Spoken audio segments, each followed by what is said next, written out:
to another episode of Around the Blind. We've had a long break, had some personnel changes. Ben couldn't do the podcast anymore with just personal reasons, so I got my good buddy, Mr. Cole Riley. He's been my good friend since high school. We've duck hunted, we've golfed together, we've been social justice warriors to not so nice church. We've been to multiple states and duck hunted together. I mean, we've had a good time. So Cole, he still lives back in Kentucky. He still got a couple leases in Missouri. You said you had one in Missouri, right? And then you got one in Kentucky. Yeah. So we had a couple Missouri, of course, due to farmers' reasons. We've only got one in Missouri now, and I forgot to. I wouldn't call it a lease in Hickman County, but we've got a farmer that lets us hunt on it.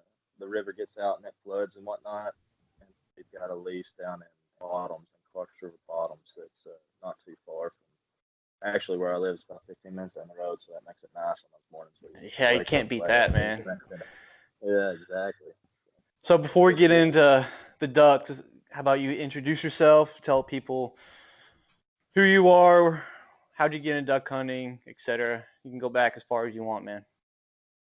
All right. So basically, my name's Cole, by the way, Cole Riley. I live in Mayfield, Kentucky.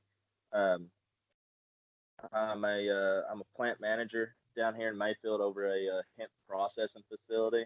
I know a bunch of y'all are probably thinking like, "Whoa, hemp! That guy smokes a lot of weed." Like, no, that's not what it's about at all. But yeah, it's a pretty cool thing that we do. It's growing around the country, and it's just pretty sweet. It's something that I never would have dreamed that I would have gotten into, but here I am. So it's just one of those things that life just throws you a curveball sometimes. But as far as duck hunting goes, man, my daddy did it. His granddaddy. It's just kind of one of those things that passed down from generation to generation. I grew up in the woods hunting, deer, turkey, and then when Thanksgiving come around, you throw all that out the window because the ducks are flying. So we we would always go. We had a land behind our farm. It was a little slough. We'd go early wood duck and teal, and then my dad always had a lease down from Doc Gordon in Benton, and he also had one in Bardwell. It was pretty much just a goose lease. It was a dry field. He had a pit in there, and that dry field, man, there's nothing like it. That really was, and I'm a timber hunter. Like, that's what I love to do. But and that dry field is just what got me hooked. For some reason, it's just completely different from shooting in the water, and it was just like a light switch, man. It hit me. They took me hunting. Of course, when I was little, I couldn't remember a whole lot of it, but whenever I got old enough to know what I was doing, and it was just like I couldn't wait. When we dragged up and we got out of the field, and I was like, couldn't wait to go the next morning. That afternoon, I would always ask, he's like, son, we gotta let this field rest. We can't just be blasting all the time, So, but yeah, that's a little bit of my backstory. That's how I got into it. It wasn't nothing, just too special. It was just, it's been passed down forever, So that's where I got into it. And Dad, he still hunts with me. He's got a couple leases.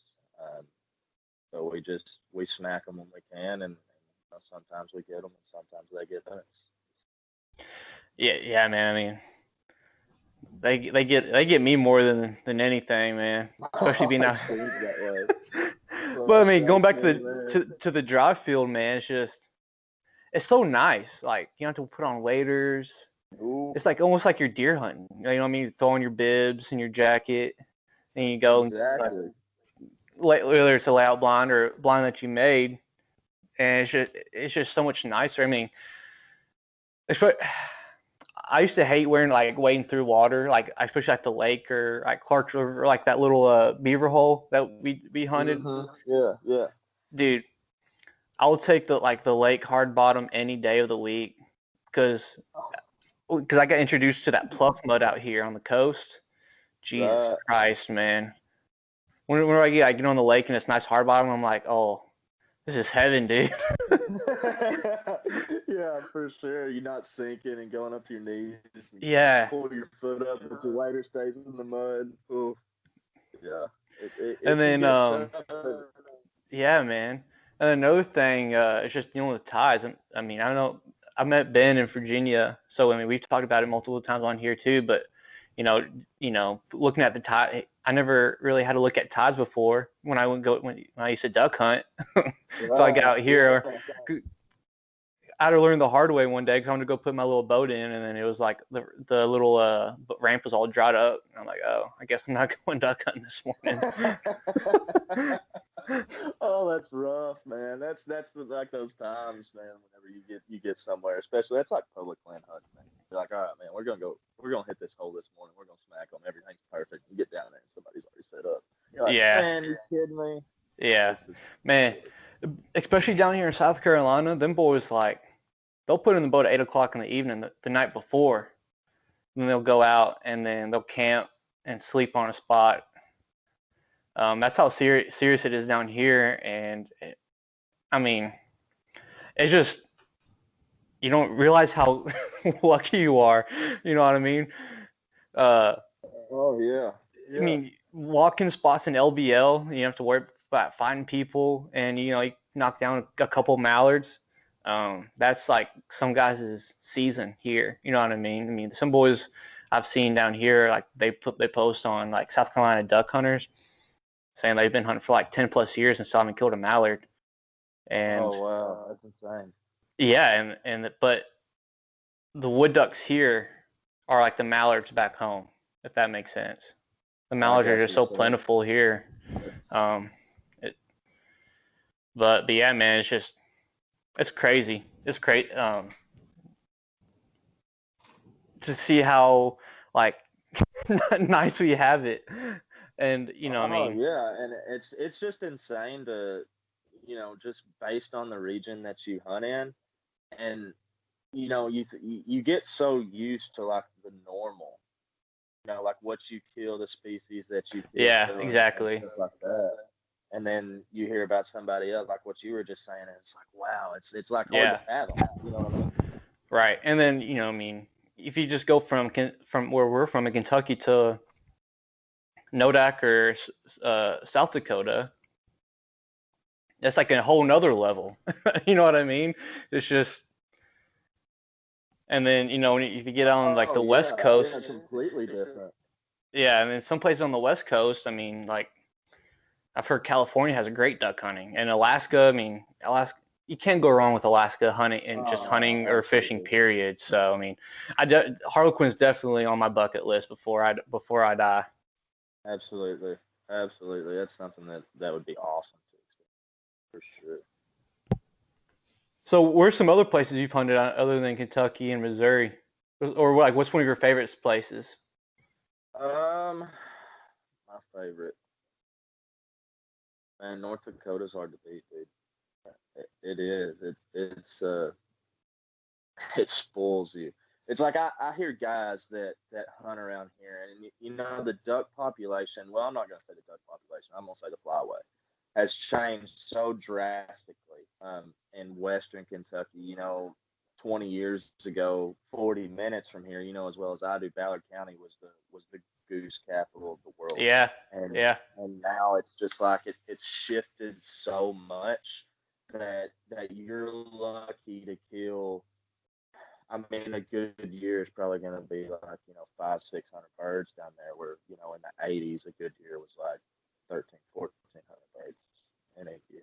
So I hear guys where I'm getting with that is I hear guys say that they'll take a week or two and go to like Nodak and hunt that week or two, and then they come up and won't pick up their shotgun the rest of the season because it just spoils you. Like that's how much fun I have. Now, don't get me wrong, you're liable to have bad days, or the whole time you're there it might be bad, but I guarantee you it's going to be an experience that you would never forget either way. I mean, watching the birds up there is like when you have birds come down from Canada, if they exit the tundra and they come through Canada, Nodak is almost still one of the first things that they see. So these birds aren't knowledgeable by the time they're up there, and it's almost just like shooting fish out of a barrel almost. I mean, Yeah. I don't want to say that, but it is compared to hunting around here. By the time they travel this far south, it's like, oh man, I've seen that. I ain't going down there. You know Right. what Yeah, I for mean? sure. So, and it's just if any of y'all could experience that, I would highly recommend it. And Kansas is the same way though. As far as geese go, I've never really duck hunted there, but goose hunting was that was a fun experience too. There, shooting them out of a dry field. I go back to that dry field. Still my favorite and always will be. Yeah, But absolutely. yeah, getting out of getting out of your normal routine of duck hunting and traveling. I'm telling y'all, if you can do it, I would recommend it because it's like nothing you've ever seen. I'm telling you, and you'll enjoy it the whole time you're there. It's worth every penny spent.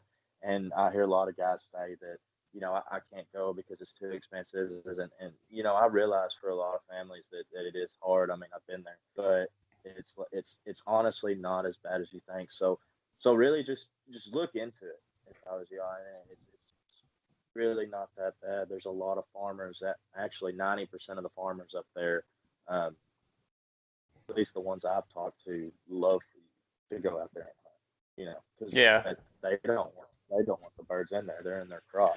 Yeah, exactly. So they enjoy people coming and knocking on their doors and saying, yeah. As a matter of fact, we had one farmer we knocked on. Me and my dad and a couple buddies went, and it was just like, you knock on the door, ask them, they're like, yeah, sure. When are you going to be here? And I was like, well, we think about it in the morning. He's like, go up there right now. I'll just grab my shotgun and come help you. You know what I mean? So it's just, Yeah. they hate them. Yeah. They tear them up.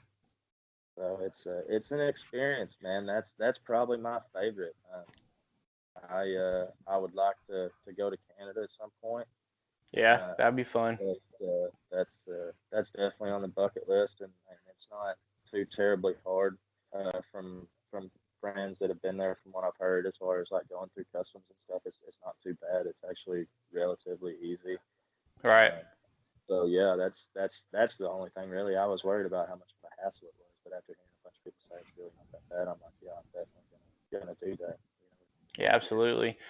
And like, kind of go back to the money thing. It's just, whenever I look back on my my time in Nodak, I didn't think about the money we spent on gas or the hotel room or tags and licenses. It's just the experience, man. That's all I think about. You know what I mean? And that's a good trip when you can burn $500-800 at the minimum if you're doing it right.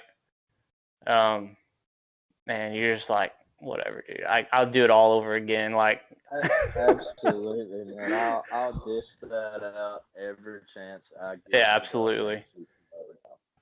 And I'm sure you had the Nodak blues after you came back.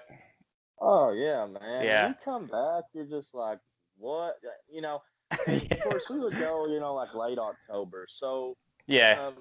whenever I got back, I still had a few weeks to really, wind down and then get geared back up again. Of course, our season here comes in on Thanksgiving, so it's towards the end of November. Usually falls at 26, 27 somewhere. So we still had a few weeks, and we go out and hunt, and it's just like, man, this is shitty. Like Yeah. it's one of those things you get so spoiled, and it's just, I don't know. I shouldn't be that way. Anytime I get to harvest any ducks, I'm extremely grateful. But Yeah, for sure. it's just it spoils you for, there's no other way to put it. It Man, straight just up imagine spoils coming back to South Carolina after being in Nodak, dude. I really didn't duck hunt much after I really didn't duck hunt much. That's what I'm saying, yeah. Much after Nodak. Like, I 'Cause went you out know what? maybe like 6 or 7 times. I went on base a couple times, and then I went out a couple more after, like, out on like public land out here.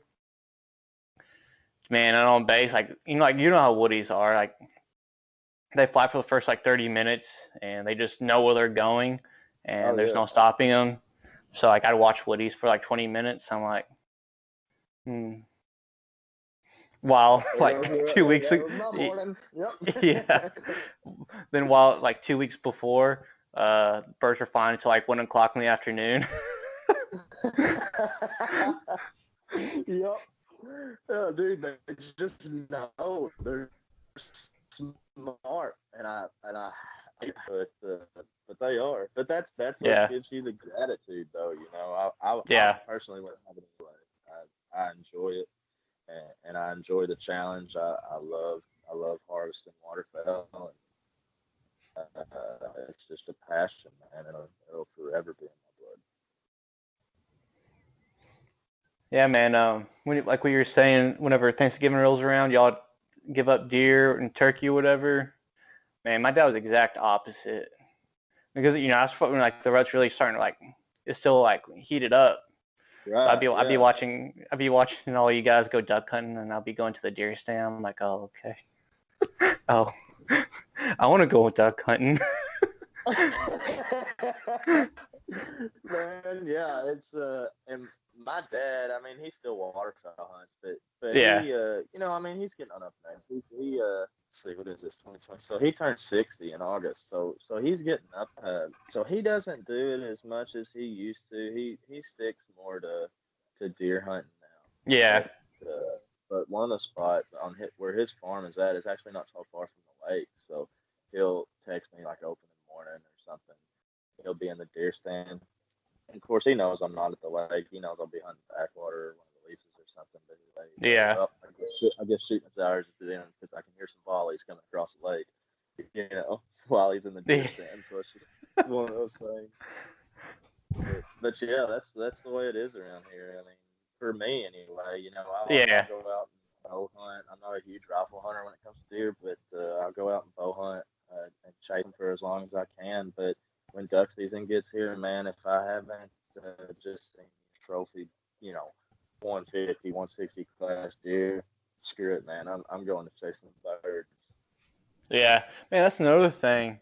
Um, I got people were saying, will this make the record books? I'm like, dude, that's like a 115-inch deer.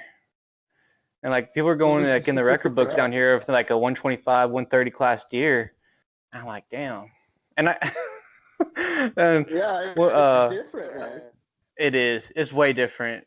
And I killed an 8 point on one of these veteran hunts a Yeah. couple weeks ago, and we got back to camp. They're like, "You gonna mount that?" I'm like, "Dude, this is like 90 inches of of ivory here." I'm like, "There's no way in hell I'm getting this thing mounted. No Oh way." man, yeah, that just shows you, man. That's just what we just got done talking Yeah, about as far as the different species of ducks. It's the same exact way with deer. It's absolutely. all regionally based. And then there's no fall turkey season here either, so that kind of sucks. Cause I like shooting turkeys with my bow, man. Oh yeah. It's very challenging whether you're aiming for the head or you're just sending one straight through the body. I mean, I love it. I just love Oh turkey yeah. hunting in general. I love the challenge. I mean, I feel like turkey hunting and duck hunting is pretty pretty equivalent, I guess. A little bit more action than deer hunting at Yeah, times for sure. when it's At right. times. There's when it's right. There's more. It's a little bit more entertaining than deer hunting. Um, just the whole interaction, like the calling and them responding, and it's just like a chess Oh game. yeah. That's why I like. That's why I love so much about just bird hunting in general. You know what I mean? Um, but I mean, I love shooting deer, man. I absolutely love shooting deer. That's a good thing. I mean, I do enjoy it too, and I thoroughly enjoy it. I mean, if I had to categorize it, I'd probably say that that I probably love waterfowl the most. Yeah, But turkey comes in a close second, man. yeah, I for sure. love turkey hunting. And that it's like you said, they're so intertwined as far as what you have to do, the challenge. Because I love don't get me wrong, I love to be able to sit, 30 yards away from where I know a big tom is roosting, Yeah. and watching that bird come down off the roost in the morning and just being able to blast one. But at the same time, I love chasing them. I like that Oh call and yeah. response, and Yeah. I love chirping at some toms or some hens, and just getting that gobble that you hear. It's like 100 yards away, and you're like, oh no, screw this, man! I ain't sitting here. I'm chasing that thing. You know Yeah. what I mean?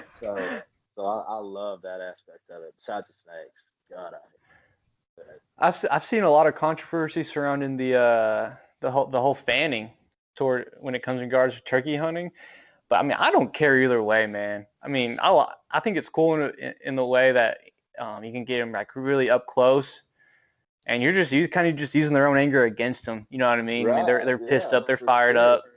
So I mean, especially I know Michael Waddell, he uses that a lot. So he'll get like that little fan, and he'll just like pop Right. up right when they're coming in. I'm like, that's so cool, man. Dude, it's Like you can't really do intense, that with dude. anything else. No, you can't. But I can only like I've never got the opportunity to do that. I've Yeah, me tried it, either. and I've got pretty close to some birds doing it.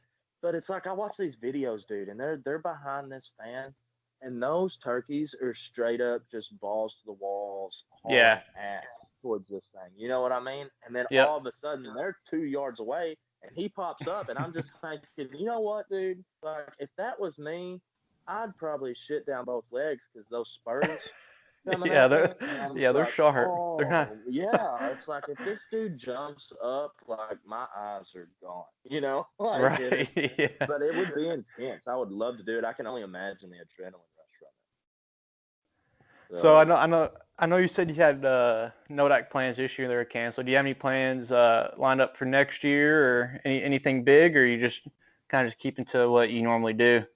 we kind of just keep to what we normally do. You know what? Like I Yeah. said, we try and go late October. We get together, find out when we can go, and then we load the truck up and head out.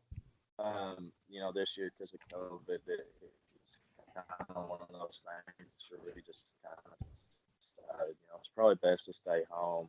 The farmers were kind of, we call them, but I, I don't know. It's just, we got families to worry about, and I hate to bring up the whole COVID thing, but it was just, Yeah. it's kind of a good decision. It's probably best just to stick around here this year, but as far as the future goes, yeah, we'll try and stick to what we normally do.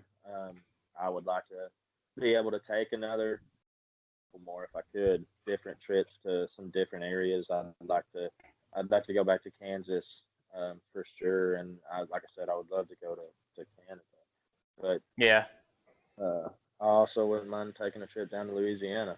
You know, swimming around with some of the gators and shooting some birds would be Yeah. kind of cool Man. too. So, It's but sketchy, man, because we got gators down here, and I, we went early wood duck season last year, early teal season last year, because you can't kill wood ducks in early season here. So we put my boat in the river, and I turn on the light bar. We're going down the river. It's just eyes, eyes, eyes, eyes, eyes, eyes, eyes, so eyes. I'm like, damn. It's like, dude, it's like I cannot get out of this boat. no, and I'm not even gonna try. No, Yeah, I mean stay with that's hunger. another thing. That's a whole. I mean dealing with the dogs. That adds a whole nother. I mean, obviously in the early season you don't, but I mean even in the later season, I mean it's been still in the 70s here for the most part. Right. Um, so I mean they're still fairly active. You know what I mean? Right. Obviously, I mean hopefully you get a nice cold front this year. I doubt it happens. But I mean, if they do, once it gets cold, I mean, they can't digest big food like that, regardless when it gets cold like that. But I mean, on top of having to watch out for currents and limbs and getting the harness hung on on stuff. I mean, you have things trying to eat it now. You know what I mean? That just adds Right. Yeah. a whole nother challenge to it. But Oh, yeah, for speaking sure. I of can only dogs, imagine. we're gonna have a dog trainer on next week. So I'll be fun. Cause Absolutely. I mean, Yeah. I've never owned a dog before. I mean, I want to, obviously, at one point. Um, but I mean, I feel like I mean, that's such a wide range of questions you can ask between, but like, what's a good beginner dog, and how many hours a day, a week you have to train them, and I mean, we can go on for hours about that, man. Oh yeah. So there's a book that my dad gave to me, and it's I believe I would have to go look, so guys don't quote me, but I'm 90% sure it's called The Water Dog. Um, and it's an awesome book, man. It just talks about retrievers and training, and what you can do to help. How I guess I should put it the correct way to train, and especially stay level headed. Because that shit can get Yeah, frustrating, and it can get frustrating real quick. Uh, but it's an awesome book. I've personally never sent any dogs to a trainer. I've always just done it myself. But yeah, but having dogs in a hunt dude, it's a game changer. I It's believe it, man. awesome, and I love watching the dogs work just as much as I do the birds. To be completely honest with you, Yeah, I it's can an see that. awesome experience. And there's no telling how many times. I mean, I can't count them on two hands that we've just been sitting there bullshitting, talking about whatever, and I'll look over and look at the dog, and he'll just be sitting there looking at the sky, like turning his head. And I'll look up, and he's watching a group of birds trying to work this nest. And I'm like, oh shit, boys, Corey over here just told us that there's some birds right there about 40 high. Maybe we should, shut the hell up and see what they do. So Yeah. it is. I have had that happen more times than I haven't, and dude, it's awesome. I'm excited for that. That'll be cool for sure. So my friends, my dad's friend, when we were up there, he has a dog.